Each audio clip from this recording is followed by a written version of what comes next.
राधे राधे दोस्तों। एक बार की बात है, एक सुनार था जिसमें कई बुरी आदतें थीं। उनमें से उसकी दो बुरी आदतें खास थीं। एक तो वह बहुत पियक्कड़ था और दूसरा बहुत खर्चीला था। इन बुरी आदतों के कारण कुछ समय में उसका सारा पैसा खत्म हो गया। अब उसके पास एक पैसा भी ऐसा नहीं था जिसे वह अपना कह सके। जब वह गरीबी की इस हालत से गुजर रहा था तो उसके ससुर ने उसकी सहायता की। उसने उसकी पत्नी को यानी अपनी बेटी को घर खर्च चलाने के लिए 100 रुपये दिए। जब सुनार का ससुर अपनी बेटी को 100 रुपये देकर चला गया तो सुनार अपनी पत्नी से बोला, अगर मेरे पास 25 रुपये होते तो मैं उससे एक ऐसा गहना बनाता जिसे मैं आसानी से 100 रुपये में बेच सकता। पत्नी ने पूछा, क्या तुम सचमुच में ऐसा कर सकते हो? सुनार ने जवाब दिया, हाँ बिल्कुल कर सकता हूँ। उसकी पत्नी ने तुरंत ही 25 रुपये निकाल कर देते हुए उससे कहा, लो यह 25 रुपये और करके दिखाओ। सुनार ने वे रुपए लिए और अपनी दुकान पर गया और अपनी पूरी होशियारी लगाकर एक कंगन बनाया। वह उसकी कारीगरी का अच्छा नमूना था। उसको देखकर खुश होते हुए उसने सोचा कि वह जरूर उसके लिए कुछ अच्छा भाग्य लेकर आएगा। वह उसे काफ़ी ऊंचे दाम पर बेच सकेगा। उसे बनाने के तुरंत बाद ही वह उसे बेचने के लिए चल दिया। रास्ते में उसे वजीर का बेटा मिला। वजीर के बेटे ने उसे नमस्ते की और पूछा, दोस्त क्या तुम्हारे पास कोई अच्छा सा कंगन है? सुनार बोला, हाँ है ना, क्योंकि आपने मुझे अपना दोस्त कहा है इसलिए मैं उसे आपको ऐसे ही दे देता हूँ। कंगन उसे देकर खाली हाथ वह घर लौटा तो उसने अपनी पत्नी से 25 रुपये फिर मांगे और वो उनको भारी ब्याज सहित वापस लौटा देने का वादा किया। उसकी पत्नी ने उसे 25 रुपये और दे दिए। इन 25 रुपयों से उसने पहले जितना सुंदर ही एक और कंगन बनाया और उसे बेचने चल पड़ा। वह कुछ ही दूर गया था कि उसे दीवान साहब का बेटा मिल गया। उसने भी सुनार को नमस्ते की और पूछा, दोस्त क्या तुम्हारे पास कोई सुंदर सा कंगन है बेचने के लिए?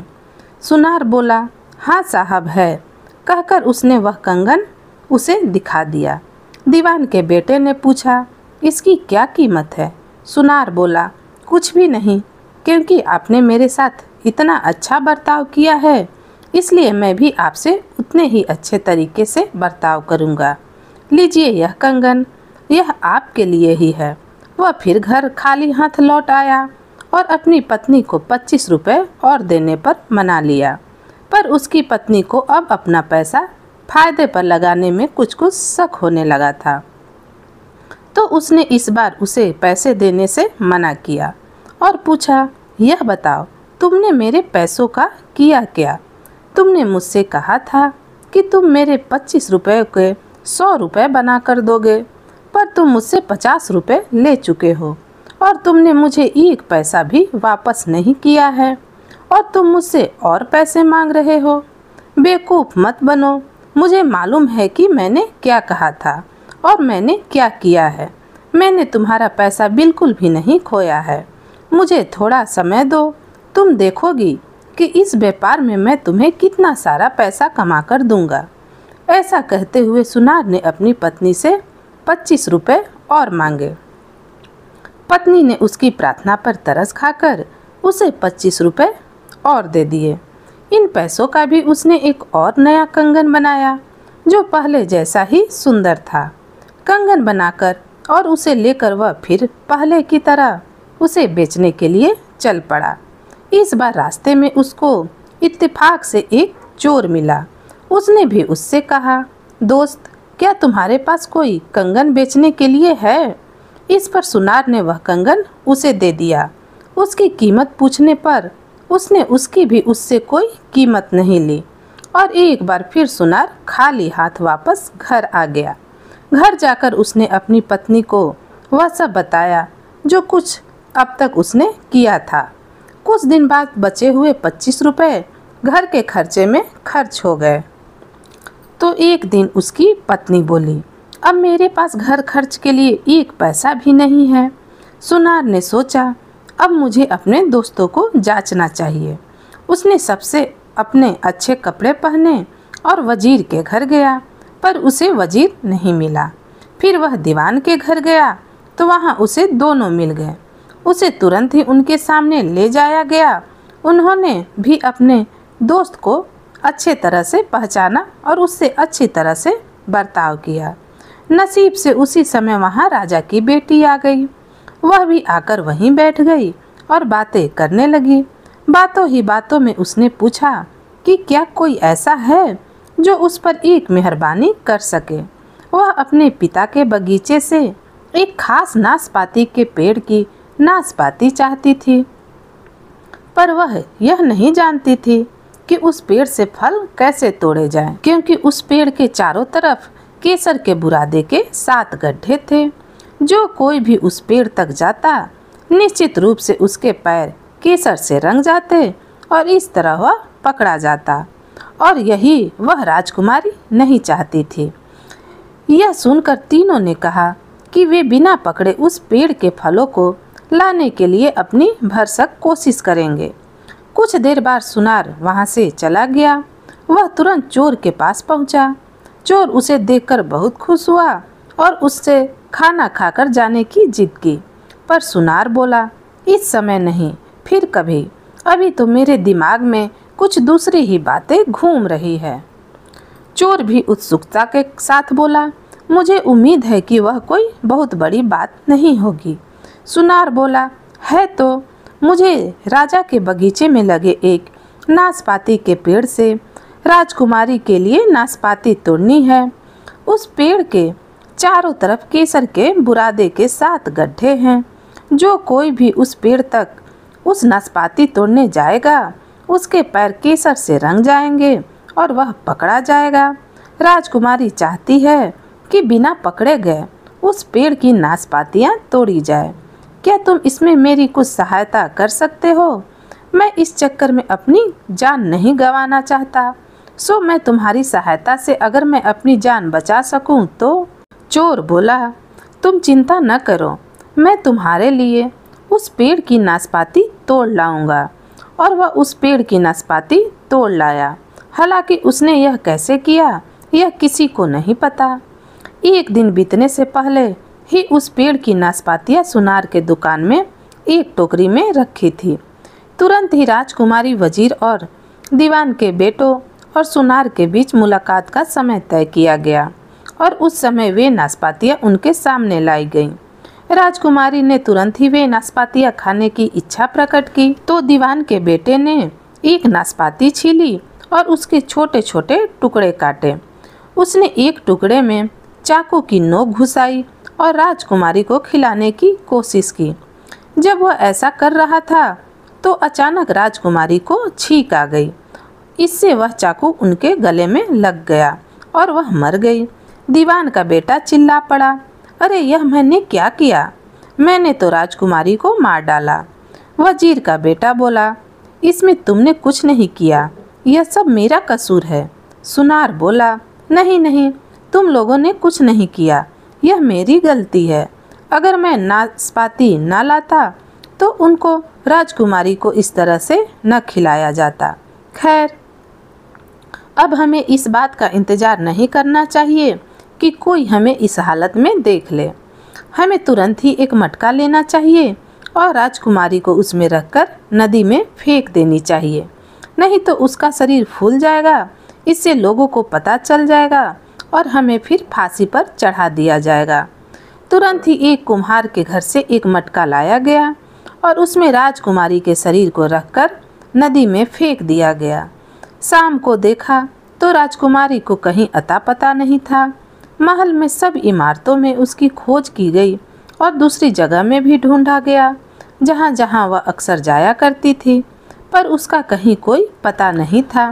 राजा ने एक शाही आदेश निकाल दिया कि कोई भी राजकुमारी के बारे में कुछ बताएगा उसे भारी इनाम दिया जाएगा।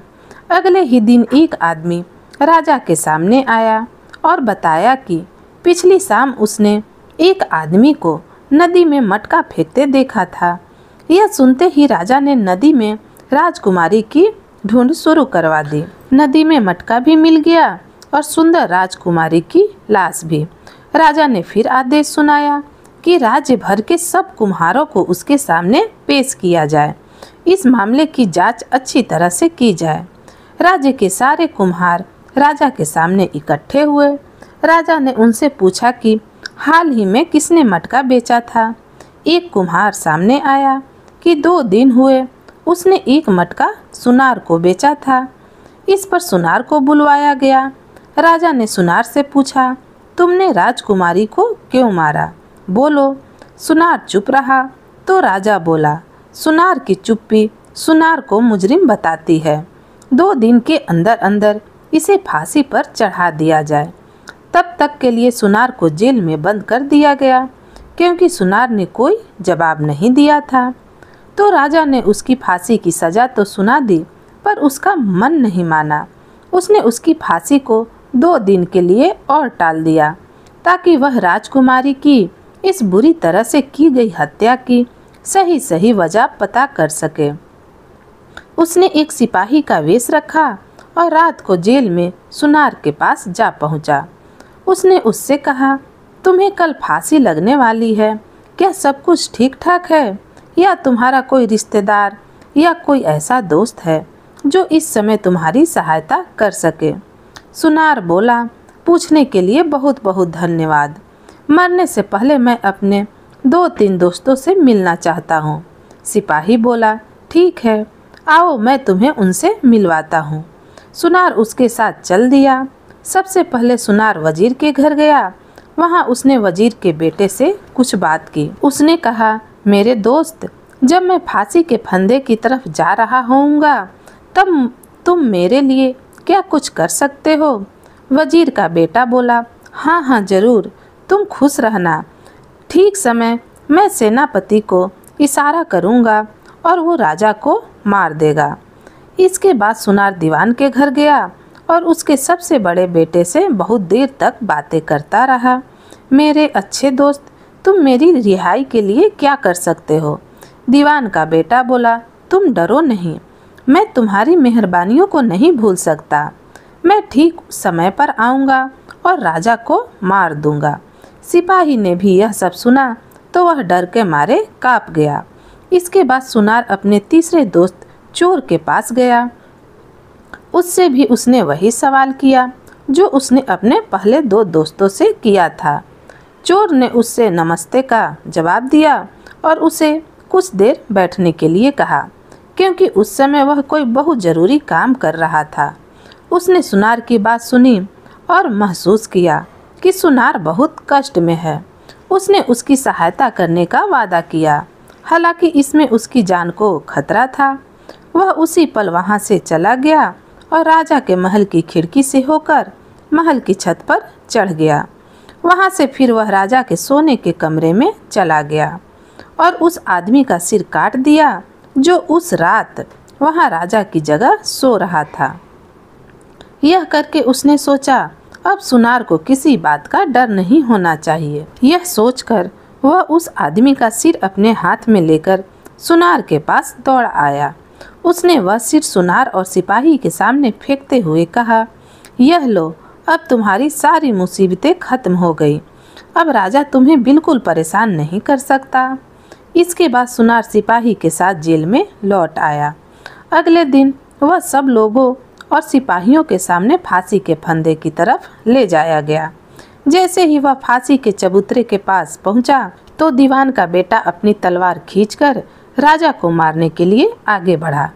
उधर वजीर के बेटे ने भी अपनी सेना को इशारा किया कि वह इस काम में उसकी सहायता करे, पर इस सब की जरूरत ही नहीं थी, क्योंकि राजा ने सोच रखा था कि उसे क्या करना है। वह चिल्लाया, सुनार को छोड़ दो, उसे आज़ाद कर दो, उसे माफ़ किया जाता है। इस पर वहाँ खड़े सब लोग आश्चर्य से एक दूसरे को देखने लगे। उन्हें समझ में नहीं आया कि राजा ने ऐसा क्यों किया। दोस्तों, कहानी यहीं पर ख़त्म होती है। अगर आपको कहानी पसंद आई हो तो मेरे वीडियो को लाइक करें, चैनल को सब्सक्राइब करें और इसे अपने दोस्तों के साथ शेयर ज़रूर करें। धन्यवाद।